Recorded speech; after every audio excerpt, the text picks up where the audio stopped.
Hello, everyone. Welcome back to another episode of Everyday Work Talk. I am Sarah. And I'm Ryan. We are happy you are here. This podcast is for people who want to improve their English for work or business and feel more confident in everyday conversations. Yes, here we practice real English for real work situations, and we keep the language clear and easy to understand. No long grammar lessons, just natural conversations you can use in any job. Today, we have a topic that makes many people feel very nervous. We are going to talk about how to make small talk with a client you have just met. Oh, I know that feeling. You are standing in the lobby or the elevator, and there is a long, heavy silence.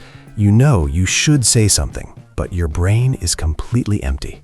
Exactly. It is the awkward silence. I think we have all been there. I remember one time I met a new client from Canada. I was so nervous that I asked him, "Do you like bread?" Wait, you asked him if he likes bread? Just bread? That is amazing. What did he say? He looked very confused and said, "Yes, I guess so." I wanted to hide under the table. It was terrible. Well, at least it was memorable. But seriously, small talk is actually a very important business skill. It's not just about filling time, it's about building trust. That is right. Before people want to do business with you, they want to feel comfortable with you. They want to know that you are a normal, friendly person. So we need to move past "do you like bread" and find some better topics. The goal is to be polite, friendly, and professional. Today, we are going to listen to a role play between a consultant, Mark, and a new client, Miss Lee. They have emailed each other, but this is their first meeting in person. I will play Mark. I am welcoming Miss Lee to my office. My goal is to make her feel welcome and relaxed before we open our laptops and start working. And I will be Miss Lee. I have just arrived from the airport, so I am maybe a little tired, but I am ready to meet Mark. Listen to how Mark asks open questions. He uses the environment and the situation to start the conversation. Listen carefully to the dialogue. We put 4 advanced phrases in the conversation. These are B2 level phrases. They will help you sound more fluent. Are you ready to try this? No questions about bread, I promise. I am ready. Let's imagine Miss Lee is walking into the reception area. Good morning, Miss Lee. It is so nice to finally meet you. Welcome to our office. Good morning, Mark. Please call me Linda. It is great to be here. Thank you, Linda. I am really glad we could finally put a face to the name. We have sent so many emails back and forth, but meeting in person is always better. I completely agree. It's nice to actually see who I'm talking to. And thank you for the detailed directions you sent. They were very helpful. I am glad to hear that. Did you have any trouble finding the building? I know the city center can be a bit confusing if you don't know the area well. The directions were perfect, but the traffic was surprisingly heavy this morning. The taxi driver said there was an accident on the bridge. Oh no, I am sorry to hear that. The traffic here is unpredictable. Did you run into any other delays on your trip? Thankfully, no. The flight was smooth and on time. I just need to wake up a little bit now. I can help with that. Can I get you some coffee, tea, or maybe just some cold water? We have a new espresso machine that makes excellent coffee. That sounds wonderful. I would love a coffee with a little milk, please. Coming right up. Here you go. Please have a seat here by the window. Thank you, Mark. This is delicious, and wow, what a view. You can see the whole park from here. Yes, we were very lucky to get this office space. I like to look out at the trees when I'm stressed. It helps me think. It is a beautiful atmosphere. It must be a nice place to work. It really is. We try to keep things calm here. So Linda, I hope you are comfortable. I'm excited to start working on this marketing plan with you. Me too.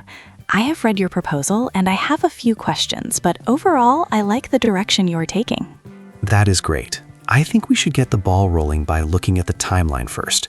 I want to make sure we have enough time for the research phase. That is a good idea. The timeline is my main concern, actually.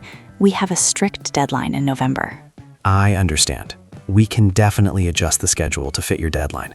The most important thing is that we agree on the final goals. Yes, if we define the goals clearly today, the rest of the project will be easier. Exactly. It sounds like we're on the same page here. That makes everything much easier. I think so too. Excellent. Well, let me open the presentation and we can go through the points one by one. Wow, that was a really smooth conversation. Mark did a great job of making Linda feel comfortable immediately. He did not rush straight into business, which is a mistake many people make. I agree. He spent a few minutes just being a human being. That is the secret to small talk. It is not about being clever, it is just about connecting. And he used some fantastic phrases to do it. He certainly did.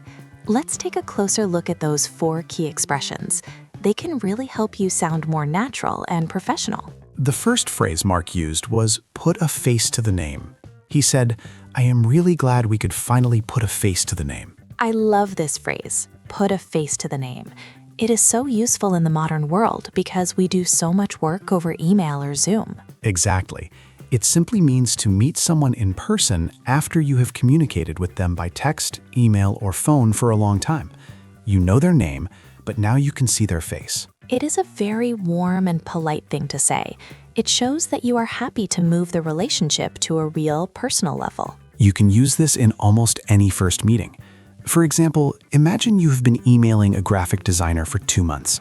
When you meet for coffee, you can say, "It is so nice to finally put a face to the name." Or if you meet a colleague from a different branch office at a conference, you could say, "I have heard so much about you. It's great to put a face to the name." Perfect.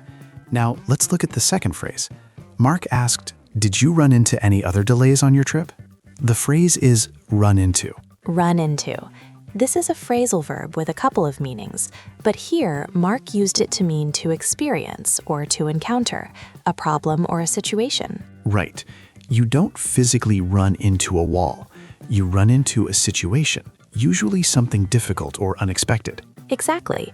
In the role play, Hugh was talking about traffic delays, but you can run into all kinds of things at work. For instance, if you are working on a project and the computer stops working, you could say, "We might run into some technical issues with this software." That is a great example. It suggests that the problem just happened to you. You did not plan for it. You can also use it for people, right? Like meeting someone by accident? Yes, you can say, "I ran into my boss at the supermarket." But in a business context, using it for problems is very common. Here's another example. If we don't plan the budget carefully, we will run into trouble next month. Good example. Okay, let's move to the third phrase. This is a classic business idiom. Get the ball rolling. Mark said, "I think we should get the ball rolling by looking at the timeline." To get the ball rolling means to start an activity or a process. Imagine a big, heavy ball. It is hard to move, but once you push it, it starts rolling. That is a great image. It means you are taking the first step to make something happen. You use this when you want to stop talking and start doing. Yes, you hear this a lot at the beginning of meetings. The leader might say, "Let's get the ball rolling so we can finish on time." It is very active and positive. It shows leadership. For example, if you want to plan the office holiday party, you might send an email saying, "I will call the restaurant today to get the ball rolling." That means you are starting the process. I like that. Okay, we have one final phrase, on the same page. Mark said, "It sounds like we are on the same page regarding the priorities." To be on the same page means to agree with someone or to have the same understanding of a situation. It comes from the idea of a book or a script. If we are reading together, but I'm on page 10 and you are on page 20, we are confused. We need to be on the same page. Exactly. It is really important in business. You want to make sure your client understands what you can do. You want to be in agreement. You might use this after a long discussion to confirm everything is clear. You could say, "Before we end the call, I want to ensure we are on the same page about the deadline." Or if you are arguing with a coworker, you could say, "I don't think we are on the same page here. Let's discuss this again." It is a nice, non-aggressive way to talk about agreement. So let's recap those 4 phrases one more time.